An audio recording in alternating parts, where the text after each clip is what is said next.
Hello friends, welcome to code celebration. मेरा नाम है सूर्यदेव और आज हम लोग ओरेकल में अल्टर टेबल के अंदर add, modify, drop, rename to, add constraint और रिमूव कंस्ट्रेंट के बारे में देखने वाले हैं। तो चलिए देखते हैं। तो फर्स्ट हम देख लेते हैं अल्टर होता है क्या। The alter statement in Oracle SQL is used to modify existing database objects such as tables, indexes और व्यूज। तो अल्टर क्या करती है, जो भी डेटाबेस पहले से बनी हुई है उसको मॉडिफाई करने का काम करता है। तो जैसा कि आप यहाँ पे देख सकते हैं, एक एम्प्लॉय नाम का टेबल है जिसमें एम्प्लॉय आईडी, एम्प्लॉय नेम और एज है। तो मैं चाहता हूँ कि इसमें दो कॉलम सैलरी और हायर डेट को ऐड करूँ। तो हम इसे अल्टर कमांड के द्वारा ऐड कर सकते हैं। तो यहाँ पे आप देख सकते हैं कि अल्टर कमांड के द्वारा हम क्या क्या कर सकते हैं। तो पहला है ऐड। तो ऐड के द्वारा हम क्या कर सकते हैं, किसी कॉलम को टेबल में ऐड कर सकते हैं। दूसरा है मॉडिफाई। तो मॉडिफाई कमांड के द्वारा किसी कॉलम का डेटा टाइप और उसके प्रॉपर्टीज को चेंज कर सकते हैं। अगला है ड्रॉप। तो ड्रॉप कमांड के द्वारा किसी टेबल के कॉलम को हटा सकते हैं या फिर उसके कंस्ट्रेंट को हटा सकते हैं। अगला है रीनेम टू। तो इसका यूज किसी टेबल के नेम को चेंज करने में किया जाता है। तो फर्स्ट नंबर है ऐड। तो सबसे पहले हम ऐड का सिंटैक्स देख लेते हैं। अल्टर टेबल, उसके बाद टेबल का नेम देंगे, उसके बाद ऐड लिखेंगे, उसके बाद फिर कॉलम का नेम और उसके बाद डेटा टाइप बता देंगे। तो यहाँ पे इसका एग्जांपल देख सकते हैं। अल्टर टेबल, उसके बाद टेबल का नेम दिए हैं एम्प्लॉय, उसके बाद ऐड, क्या ऐड करना है, सैलरी, और उसका डेटा टाइप कैसा है, नंबर। तो ये क्या करेगा, एम्प्लॉय नाम का टेबल में सैलरी कॉलम को ऐड कर देगा। तो चलिए इसे एसक्यूएल डेवलपर में करके देखते हैं। तो सबसे पहले मैं एक टेबल क्रिएट करता हूँ। लिखेंगे क्रिएट टेबल, टेबल का नेम एम्प्लॉय, उसके बाद पैरेंथेसिस लगाएंगे, पैरेंथेसिस को करेंगे क्लोज। इसके अंदर कॉलम बना देते हैं EMP ID, data type number दे देते हैं, आगे देते हैं name, data type varchar2, size देता हूँ 25, तीसरा देता हूँ एज, डेटा टाइप नंबर, और इसको करते हैं सिलेक्ट और यहाँ से करवाते हैं रन। तो आप देख सकते हैं यहाँ पे आ चुका है टेबल एम्प्लॉय क्रिएटेड, मतलब आपका टेबल क्रिएट हो चुका है। तो चलिए इसका डिस्क्रिप्शन देख लेते हैं। तो लिखेंगे डेस्क, टेबल का नेम तो एम्प्लॉय, और उसके बाद लगाएंगे सेमीकोलन, और इसको यहाँ से करेंगे सिलेक्ट और यहाँ से करवाएंगे रन। तो आप यहाँ देख सकते हैं, यहाँ पे 3 कॉलम आ चुका है, एम्प्लॉय आईडी, नेम और एज। तो चलिए इसमें एक सैलरी नाम का कॉलम ऐड करते हैं। तो लिखेंगे अल्टर टेबल, उसके बाद टेबल का नेम, तो टेबल का नेम क्या है, एम्प्लॉय, उसके बाद ऐड, उसके बाद कॉलम का नेम जिसे आप ऐड करना चाहते हैं। तो मैं यहाँ सैलरी ऐड करना चाहता हूँ, तो लिखेंगे सैलरी, और उसके बाद डेटा टाइप, तो डेटा टाइप कैसा है, इसका नंबर, और उसके बाद लगाएंगे सेमीकोलन, और इसको यहाँ से करेंगे सिलेक्ट और यहाँ से करवाएंगे रन। तो आप यहाँ पे देख सकते हैं एक मैसेज आ चुका है, टेबल एम्प्लॉय अल्टर्ड। तो चलिए इसका डिस्क्रिप्शन देख लेते हैं। इसको करते हैं यहाँ से सिलेक्ट और यहाँ से करवाते हैं रन। तो यहाँ पे आप देख सकते हैं एक सैलरी नाम का कॉलम ऐड हो चुकी है। नेक्स्ट है मॉडिफाई। तो इसका सिंटैक्स आप देख सकते हैं, अल्टर, उसके बाद टेबल, उसके बाद टेबल का नेम, फिर लिखेंगे मॉडिफाई, उसके बाद कॉलम का नेम और उसके बाद इसका डेटा टाइप। तो इसका आप एग्जांपल देख सकते हैं, अल्टर टेबल और टेबल का नेम क्या है, एम्प्लॉय, उसके बाद मॉडिफाई, उसके बाद सैलरी, और इसका डेटा टाइप कैसा है, नंबर 10,2। तो ये क्या करेगा, एम्प्लॉय नाम के टेबल से सैलरी का डेटा टाइप को नंबर से नंबर 10,2 कर देगा।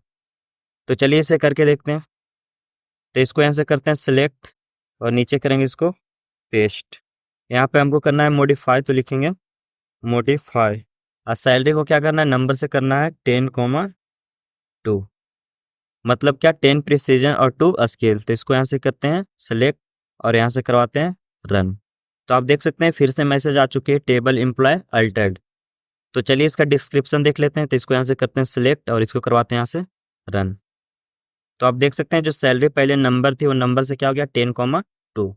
तो इस तरह से हम मॉडिफाई का यूज करके किसी भी कॉलम को मॉडिफाई कर सकते हैं। नेक्स्ट है ड्रॉप। तो ये क्या करता है, किसी कॉलम को टेबल से डिलीट करने का काम करता है। तो इसका आप सिंटैक्स देख सकते हैं, अल्टर टेबल, उसके बाद टेबल का नेम, उसके बाद ड्रॉप और उसके बाद फिर कॉलम का नेम। तो इसका आप एग्जांपल देख सकते हैं, अल्टर टेबल और उसके बाद टेबल का नेम क्या है, एम्प्लॉय, उसके बाद ड्रॉप कॉलम और उसके बाद किसको ड्रॉप करना है, सैलरी को। तो ये क्या करेगा, टेबल में से सैलरी कॉलम को हटा देगा। तो चलिए इसे करके देखते हैं। तो इसको यहाँ से करते हैं कॉपी और नीचे करेंगे पेस्ट। उसके बाद लिखेंगे ड्रॉप कॉलम और उसके बाद डेटा टाइप को हटा देंगे यहाँ से। तो ये क्या करेगी, एम्प्लॉय नाम के टेबल से सैलरी नाम की कॉलम को डिलीट कर देगी। तो इसको यहाँ से करेंगे सिलेक्ट और यहाँ से करवाएंगे रन। तो आप यहाँ पे देख सकते हैं एक मैसेज आ चुकी है, टेबल एम्प्लॉय अल्टर्ड। तो चलिए इसका डिस्क्रिप्शन देख लेते हैं। तो इसको यहाँ से करते हैं सिलेक्ट और यहाँ से करवाते हैं रन। तो आप यहाँ पे देख सकते हैं एम्प्लॉय नाम का टेबल से सैलरी कॉलम हट चुकी है। नेक्स्ट है रीनेम टू। तो रीनेम टू क्या करता है, टेबल के नेम को चेंज कर देता है। तो इसका आप सिंटैक्स देख सकते हैं, अल्टर टेबल, उसके बाद करेंट टेबल नेम जो अभी टेबल का नेम है, उसके बाद रीनेम टू और उसके बाद न्यू टेबल नेम जो आप नया नाम देना चाहते हैं। तो इसका आप एग्जांपल देख सकते हैं, अल्टर टेबल, उसके बाद टेबल का नेम, उसके बाद लिखेंगे रीनेम टू और किस नाम से चेंज करना चाहते हैं तो स्टाफ। तो ये क्या करेगा, एम्प्लॉय नाम को टेबल को स्टाफ नाम से चेंज कर देगा। तो चलिए इसे करके देखते हैं। तो इसको यहाँ से करते हैं सिलेक्ट, कंट्रोल सी और नीचे करेंगे कंट्रोल भी और यहाँ पे लिखेंगे रीनेम टू, किस नाम से चेंज करना है तो स्टाफ। उसके बाद इसको यहाँ से करेंगे सिलेक्ट और यहाँ से करवाएंगे रन। तो आप देख सकते हैं एक मैसेज आ चुका है, टेबल एम्प्लॉय अल्टर्ड। तो अब इसका डिस्क्रिप्शन देख लेते हैं। तो आप यहाँ पे देख सकते हैं कि एरर आ चुका है, object employ does not exist. मतलब क्या, जिस एम्प्लॉय को आप देखना चाह रहे हो क्या एग्जिस्ट नहीं कर रहा है, क्योंकि इसका नाम क्या हो गया, एम्प्लॉय से स्टाफ हो गया। तो चलिए स्टाफ को देखते हैं। तो लिखेंगे यहाँ पे स्टाफ और इसको यहाँ से करते हैं सिलेक्ट और करवाते हैं यहाँ से रन। तो आप देख सकते हैं यहाँ पे स्टाफ का टेबल आ चुका है।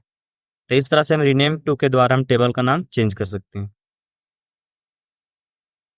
आगे है ऐड कंस्ट्रेंट।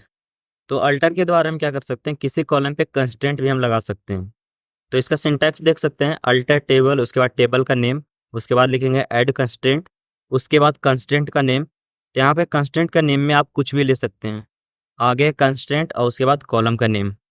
तो इसका एग्जांपल देखते हैं, अल्टर टेबल, उसके बाद टेबल का नेम क्या हो गया, स्टाफ हो गया। उसके बाद ऐड कंस्ट्रेंट लिखेंगे और उसके बाद कंस्ट्रेंट का नेम यहाँ पे आप कुछ भी दे सकते हैं, जैसे हम पिक के EMP ID लिए हैं तो आप यहाँ पे कुछ भी ले सकते हैं। उसके बाद यहाँ पे कंस्ट्रेंट क्या है, प्राइमरी के, और उसके बाद यहाँ पे कॉलम बता दिए एम्प्लॉय ID। तो चलिए इसे करके देखते हैं। तो लिखेंगे alter table staff add constraint, उसके बाद कंस्ट्रेंट के नेम में आप कुछ भी ले सकते हैं, हम ले लेते हैं पिक के प्राइमरी के EMP ID। तो यहाँ पे आप कुछ भी मीनिंगफुल नेम ले सकते हैं। उसके बाद कंस्ट्रेंट का नेम प्राइमरी की, उसके बाद ब्रैकेट में आपको कॉलम का नेम बता देना। तो यहाँ पे कॉलम का नेम क्या है, EMP ID और लास्ट में लगाएंगे सेमी कोलन। तो ये क्या करेगा, एम्प्लॉय ID में कंस्टेंट लगा देगा प्राइमरी की। तो यहाँ पे आप देख सकते हैं ये एम्प्लॉय ID है, यहाँ पे कंस्टेंट अभी कुछ भी नहीं है। तो इसको यहाँ से करते हैं सिलेक्ट और यहाँ से करवाते हैं रन। तो यहाँ पे आप देख सकते हैं यहाँ पे मैसेज आ चुका है, टेबल स्टाफ अल्टर्ड। तो चलिए इसका डिस्क्रिप्शन देख लेते हैं।